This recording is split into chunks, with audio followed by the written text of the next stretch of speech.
আজকের ভিডিও ক্লাসটা দুটো পার্টে ভাগ করে করবার চেষ্টা করছি। প্রথম পার্টে বিষয়বস্তুটা মানে জিনিসটার মধ্যে কনসেপ্টটা কি সেটাকে বলবার চেষ্টা করছি।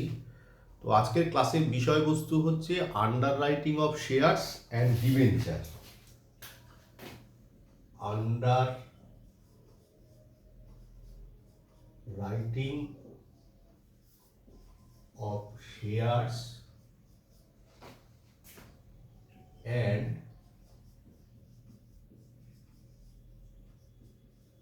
ডিবেঞ্চার। এটার বিষয়বস্তুটা আগে জানা দরকার, কেননা যে কোনো অঙ্ক করতে গেলে তার থিওরিটিক্যাল আইডিয়া বা বিষয়বস্তুটা না জানলে আমাদের অঙ্ক করতে খুব সমস্যা তৈরি হয়। তো ঘটনাটা হচ্ছে যে এই আন্ডার রাইটিং অফ শেয়ারস বলবার আগে আমরা আগে বুঝবার চেষ্টা করি যে এই আন্ডার রাইটার কারা। আন্ডার রাইটার হচ্ছে যে একদল দালাল গোছের লোক, যারা কি করে, যারা এই যে জয়েন্ট স্টক কোম্পানিগুলো বাজারে শেয়ার বিক্রি করে না, তা যে সমস্ত নতুন কোম্পানি আসছে বা মোটামুটি পুরনো কোম্পানি, তো সমস্ত শেয়ার বাজারে বিক্রি হবে কি না সেটা তো কেউ জানে না, সম্পূর্ণটাই তো আনসার্টেন। সেই জায়গায় দাঁড়িয়ে এই আন্ডার রাইটাররা কি করে, রিস্ক নেয়। আন্ডার রাইটাররা রিস্ক নেয়। ধর কোনো একটা কোম্পানি 100 শেয়ার বাজারে বিক্রি করবে বলে ঠিক করলো, পাবলিক সাবস্ক্রাইব করলো কতগুলো, 90টা, তাহলে কতগুলো শেয়ার তাহলে থেকে গেল 10টা। তাহলে 10টা শেয়ার কি হবে, তো আনসাবস্ক্রাইব হয়ে পড়ে থাকবে, নেবে না, কোম্পানির লস হবে। এই রিস্ক ফ্যাক্টরটাকে কমাতে সাহায্য করে হচ্ছে আন্ডার রাইটাররা। এরা দায়িত্ব নেয়, হয় 10টা শেয়ার বেচে দেবে বা নিজেরা নিয়ে নেবে, সেটা কোম্পানির সাথে কথোপকথনের উপর ঠিক হয়।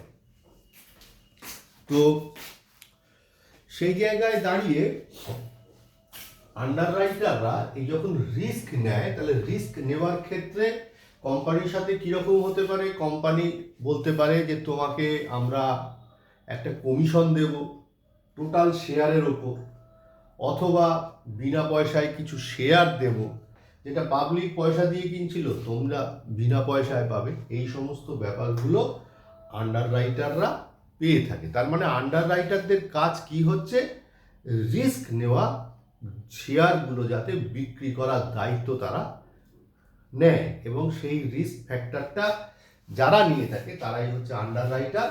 আমরা সেই আন্ডার রাইটারদের লায়াবিলিটি এই অঙ্কে বাদ করতে, তার কারণ আন্ডার রাইটাররাই পুরো লায়াবল হয়ে যায় জিনিসটা বিক্রি করতে গিয়ে।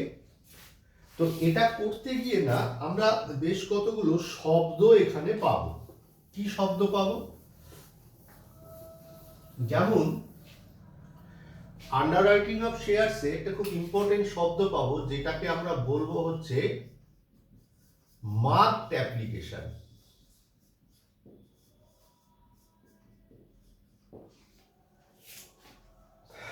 তো যাই হোক, এই মার্কড অ্যাপ্লিকেশনটা কি, মার্কড অ্যাপ্লিকেশন মানে হচ্ছে কি, এই আন্ডার রাইটারদের না একটা স্ট্যাম্প থাকে, যখন এই স্ট্যাম্প শেয়ারের ওপর দেওয়া থাকে, দিয়ে যখন শেয়ারগুলো বিক্রি হয় তখন সেটাকে বলা হয় হচ্ছে মার্কড অ্যাপ্লিকেশন। আর যাতে স্ট্যাম্প থাকে না সেটাকে বলা হয় হচ্ছে আনমার্কড অ্যাপ্লিকেশন। কথা প্রসঙ্গে জানিয়ে রাখি, আন্ডার রাইটাররা কি করতে পারে, ফুল আন্ডার রাইটিং করতে পারে, মানে পুরো দায়িত্ব নিতে পারে, হাফ আন্ডার রাইটিং করতে পারে, অর্ধেক দায়িত্ব নিতে পারে, পার্শিয়াল আন্ডার রাইটিংও করতে পারে, মানে প্রপোর্শনেট বেসিসেও করতে পারে। তো আমরা জানলাম হচ্ছে মার্কড অ্যাপ্লিকেশন। এরপরে আমরা জানবো হচ্ছে ফার্ম আন্ডার রাইটিং।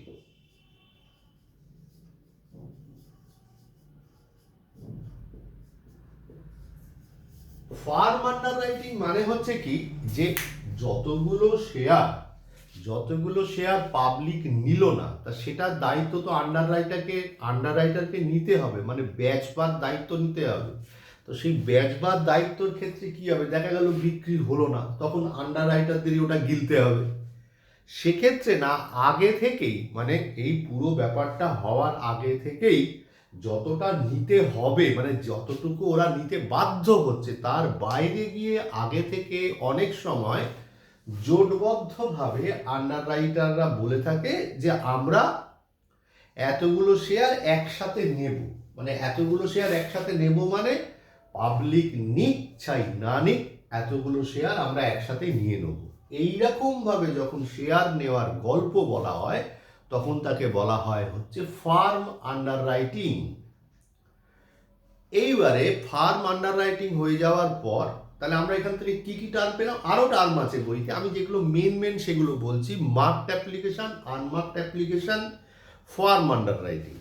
আমায় কিন্তু অঙ্কের ভেতরে আন্ডার রাইটারদের নেট লায়াবিলিটি বার করতে হবে। নেট লায়াবিলিটি কী করে বার করতে হবে সেটা অঙ্ক করতে গিয়ে বলবো। তোদের যে বইটা করিয়ে থাকি সেই বইতে আন্ডার রাইটারটার নেট লায়াবিলিটি কী করে বার করতে হবে খুব সুন্দর করে দেওয়া আছে। এবারে আমরা যেটা দেখব সেটা হচ্ছে কি, যে এই আন্ডার রাইটাররা কমিশন কি করে পাবে। আন্ডার রাইটারদের ম্যাক্সিমাম কমিশন যেটা হবে 5%, আর কোম্পানির আর্টিকেলসে একটা কমিশনের শর্ত বলে দেওয়া থাকে, তার মধ্যে যেটা ছোট সেটা কনসিডার করতে হবে, এটা শেয়ারের ক্ষেত্রে। আর ডিবেঞ্চারের ক্ষেত্রে এই পরিমাণটা গিয়ে দাঁড়াবে হচ্ছে গিয়ে 2.5%, অথবা আর্টিকেলসের মানে অথরাইজ আর্টিকেলসের মধ্যে যেটা বলা আছে তার মধ্যে যেটা ছোট সেটা কনসিডার করতে হবে। তাহলে এই হচ্ছে আন্ডার রাইটিং অফ শেয়ারের basic conception. Under writing of শেয়ারের ম্যাক্সিমাম সময় কি করতে হবে, আমাদের হিসেব কষে বার করতে হবে যে কতটা লায়াবিলিটি তৈরি হচ্ছে, নেট লায়াবিলিটি কতটা তৈরি হচ্ছে আন্ডার রাইটারদের। আমরা কিন্তু অঙ্কটা আন্ডার রাইটারদের হয়ে করব। আমি পরবর্তী ভিডিওতে কি করব, underwriting of shares and ডিবেঞ্চার্সের উপর বেশ কিছু অঙ্ক ক্যালকুলেট করে দেখাবার চেষ্টা করব। এই ভিডিওটা থেকে আগে একটু কনসেপ্টটা গ্রো করুক, তারপরে আমরা যা বলবার বলবো।